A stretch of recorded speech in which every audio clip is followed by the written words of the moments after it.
নমস্কার বন্ধুরা, চলে এসেছি তোমাদের জন্য নতুন আরেকটা ব্লগ নিয়ে। আজ আমাদের বাড়িতে প্রচুর অতিথির আগমন হয়েছে। তাদের আবদারেই আজকে বানাবো চিকেন পকোড়া। প্রথমেই চিকেনগুলোকে ভালোভাবে ধুইয়ে জল ঝরিয়ে তার মধ্যে দিয়ে দিলাম লেবুর রস। হালকা হাতে একটু মেখে নেব। এবার মিক্সারে ক্যাপসিকাম, কাঁচা লঙ্কা আর রসুন পেস্ট করে নেব।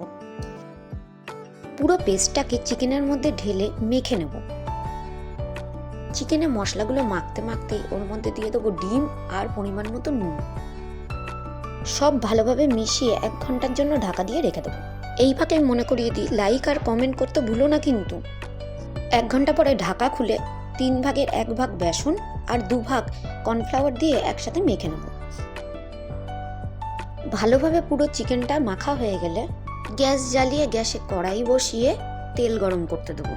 তেলটা গরম হতে চ্যানেলটাকেও সাবস্ক্রাইব করে দাও। তেল গরম হয়ে গেছে, এবার চিকেনের পিসগুলো একটা একটা করে ছেড়ে দেবো। যেহেতু ছাকা তেলে ভাজতে হবে, একবারে খুব বেশি দেবো না।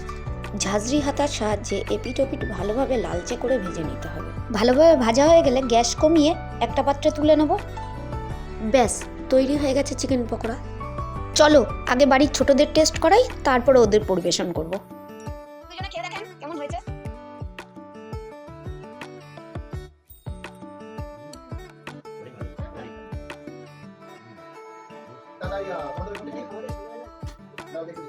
এনে ধর।